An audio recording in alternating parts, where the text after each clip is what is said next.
Kris, what is our first main topic today? We're first hearing from Hank Nagy. Top of the day to you all. With Venice and Toronto now pretty much behind us, it looks like just about every major Oscar season film has screened to one degree or another. We've still got a couple of months before Oscar nominations, but now that we're hearing about all the possible contenders, which ones would you now say are the ones that will seriously contend for the Best Picture prize at the Oscars? I'm so excited to talk about this. What are your picks, you guys? Well, yeah, we are getting into that now time of the year where most of the films, pretty much all of them, have been screened to one degree or another. There's still a couple that have not for either at festival or, but they are on the way. Now, I was able to, I got on the phone, I was talking with one friend of mine who works at one of the studios, and the studios are usually pretty tuned in on which ones of their films will be kind of contending come Oscar time. So my one guy I know, he was talking to me about the one or two films that they feel extremely confident about from their studio, which got me thinking, so I called, a contact of mine at another studio, say, wait, just out of curiosity, which ones are you guys feeling really good about? I mean, I obviously all anonymously, but they told me one or two, called another friend at another studio, blah. And, then we compile that with looking at the reviews that are coming out, how the films look, what the festival reactions have been. And we are starting to get, is it a little premature? Yeah, maybe. But we are starting to get to that time of the year now where the studios are getting a grasp on what they feel, which films of theirs they feel have a legit shot at a Best Picture nomination. The festivals are starting to reveal which ones are actually above the rest. The reviews are coming out for a lot of them. And so without having seen a bunch of the films myself, I feel like we've been able to start to put together here a fairly decent list of what we think will actually be. We're starting to get a picture about when the Oscar nominations come out, what those nominations are probably going to look like. Now, this list could evolve a little bit as we get a few more months into the year, but I think we're starting to get a picture. And I'm going to tell you right now, take it to the bank, mark it down in your calendars, set it to the stars. I'm going to tell you what the 9 films are going to be nominated for Best Picture this year are. I'm going to tell you the 9. And it's going to be 9. It's not going to be 8. It's not going to be 10. It's going to be 9. And here are the ones that are going to be nominated. Now, these aren't necessarily the ones that I think are the ones that should be nominated. Because remember, there's even a couple of these that I haven't seen yet. But just in talking to the studios, seeing the festival reactions, seeing the critic reactions, and seeing kind of like the prestige level of a lot of these films, these are the ones that I think you can take to the bank are going to get nominated. Here we go. We're going to get started with this. Number 1, A Beautiful Day in the Neighborhood. Look, we knew as soon as we heard about this film, it had a decent, first of all, Tom Hanks, royalty of Hollywood. Second of all, Mr. Rogers is a hugely significant figure right now, especially coming off the heels of the documentary that I was out last year that should have won Best Documentary at the Academy Awards, and it didn't even get nominated. It even confused the Oscars, because when the Oscars put together their advertising campaign and their montage clips of the films that are nominated, they included scenes from Won't You Be My Neighbor, the documentary, no. and then it didn't get nominated. Anyway, huge thing. Ford v. Ferrari, I think we all knew. The studio's incredibly big on this. The festival guys have been incredibly big on this. Everything we're hearing about that's going to be one of your nominees. The Farewell. To a lot of people, this is the best film of the year.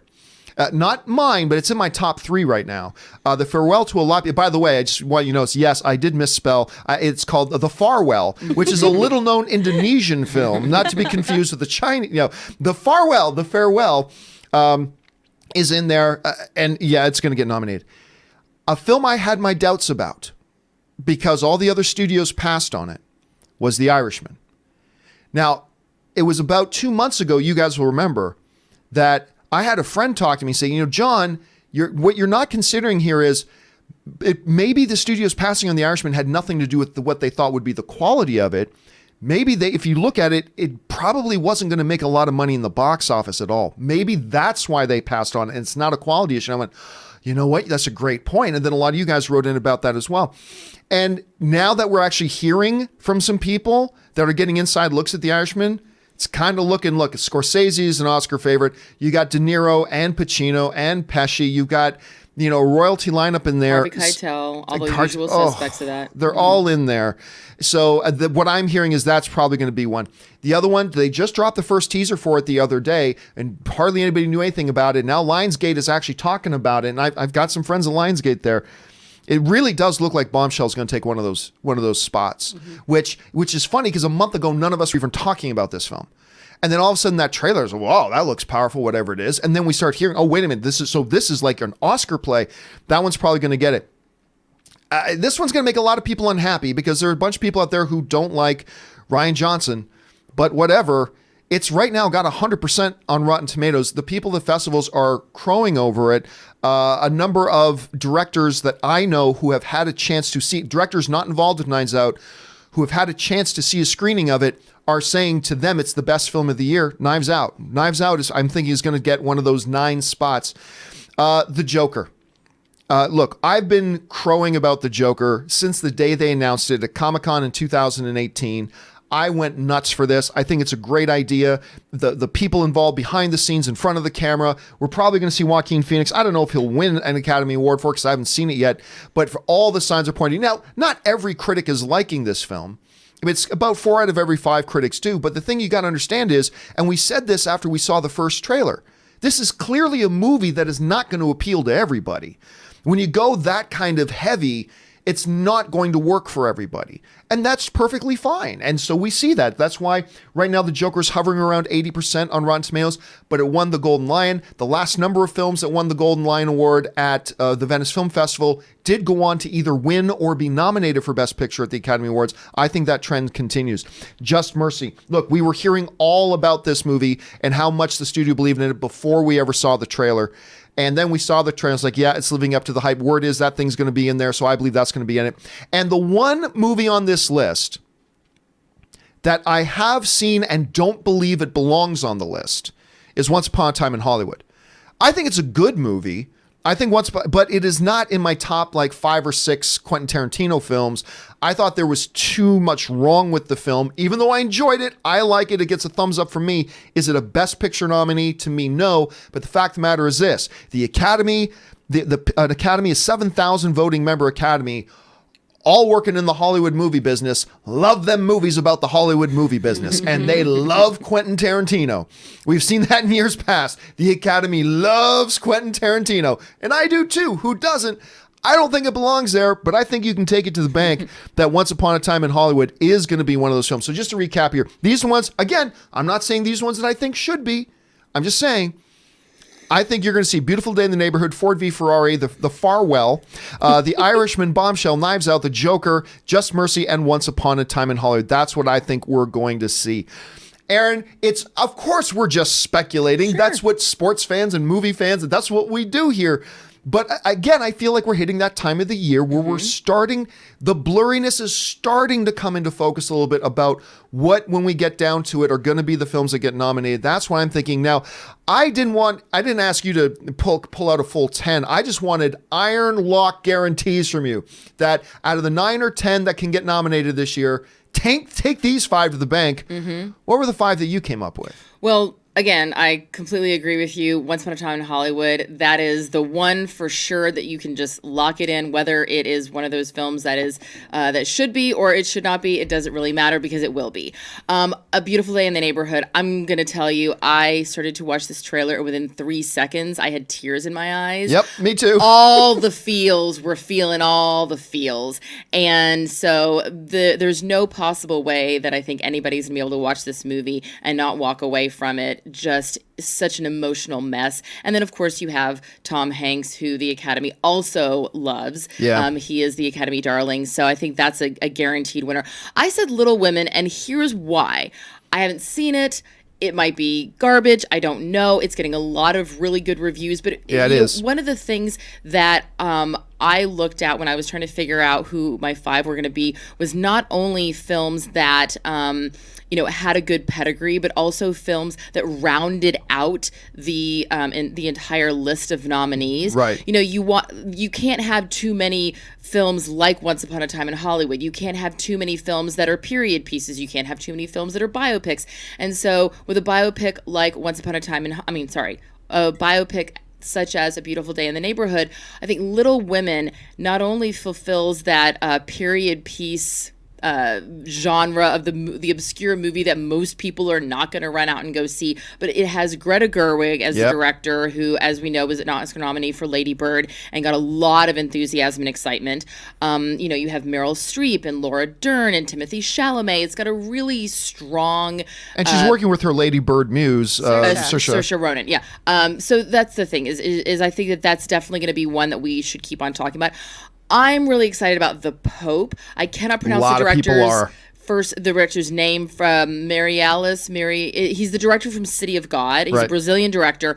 City of God, if you don't remember that, go back and watch it. It's brilliant. Also written by Anthony McCartan, who wrote Bohemian Rhapsody. So you have a good pedigree there. Anthony Hopkins as Benedict, with Jonathan Pryce coming in as the new Pope Francis. I think that's going to be a very exciting one, sort of playing on the period piece, but in very recent history about something that there was a lot of stuff going on underneath that I think people will be very excited about. And again, it has that pedigree. Bombshell, I think, is also a lock. You just look at the people that are involved with that, from Jonathan Lithgow as Roger Ailes to Academy Award winner Charlize Theron, Academy Award winner Nicole Kidman, Academy Award nominee Margot Robbie. That's a really good one too. And I'll tell you what, Lionsgate is they feel very confident. Like they believe it's a 100% thing that this film of theirs is going to be nominated. So that's how they're looking at it right now. I went back and rewatched the teaser, which I'm not even going to call it a trailer. I don't think it is a trailer, because more of an announcement teaser, really. I mean, you don't even know where these women are, except that they're all going to the second floor in an elevator until they walk past the Fox News sign, and you're like, oh shit! Right. Like it's just the teaser.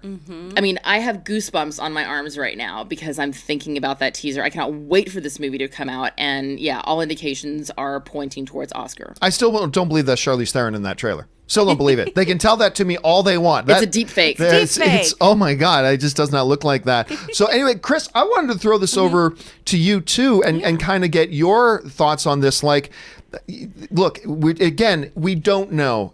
But it is starting to come into picture. And if you had to say, hey, everybody, like out of the 10 potential spots, whether it's 8, 9, or 10, take these 5 to the bank. These are the ones that are going to be on that list. Which ones would you say those are? I put The Farewell on there. Aquafina is having also a Farewell, because I just copied Everyone and pasted my spelling mistake over, Farewell. by the way.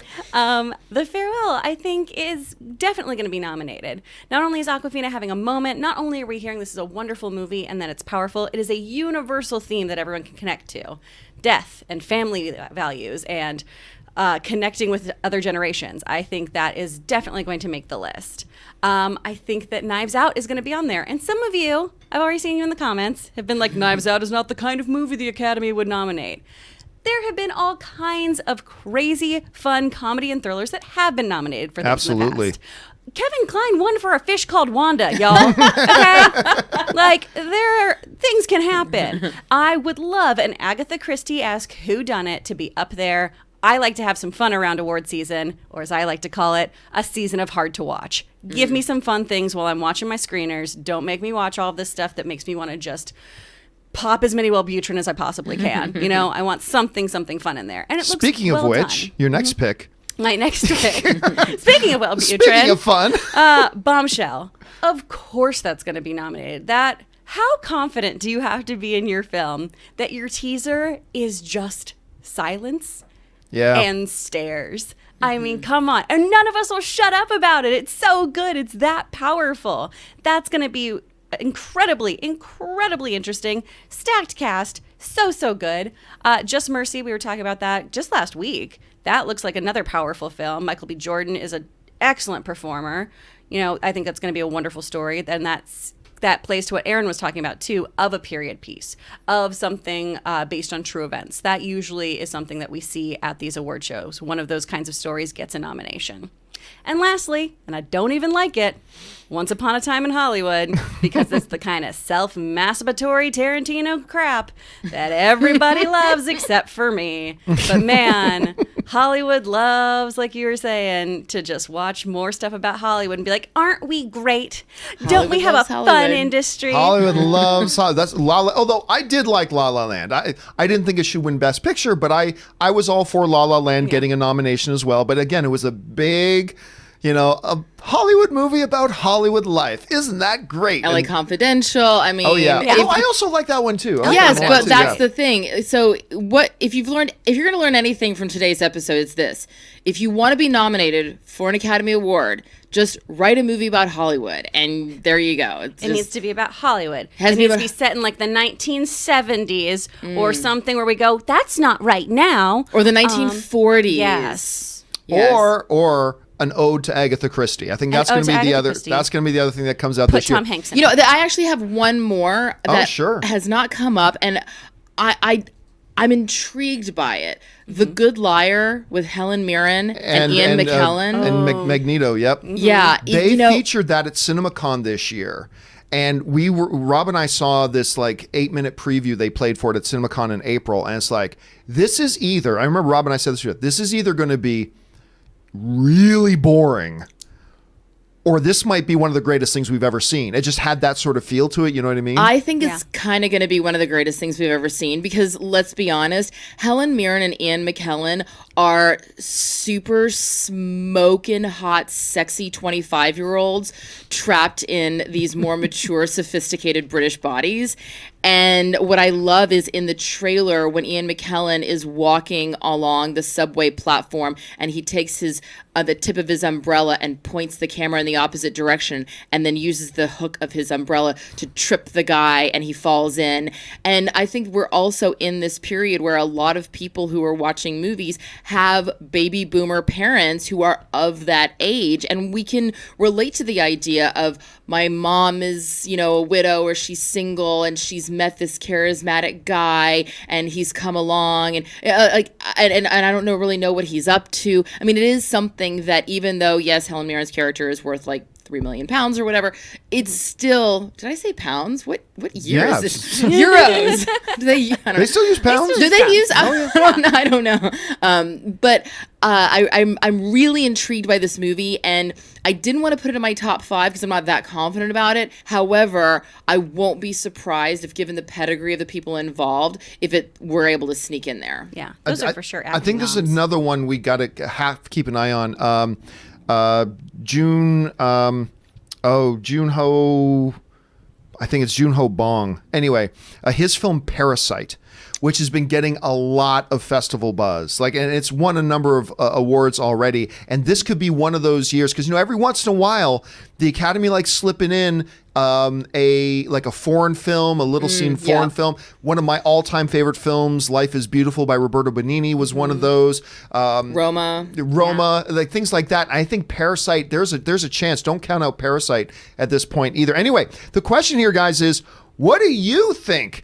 As we're starting to see, the clouds are starting to lift now a little bit. We're starting to get a picture because of all the festival play and the studios conference, stuff like that. What would you say are some of the films that you think you can take to the bank that will be nominated for Best Picture? I want to know what you guys think about that. Jump down into the comment section below and let us know your thoughts. All right.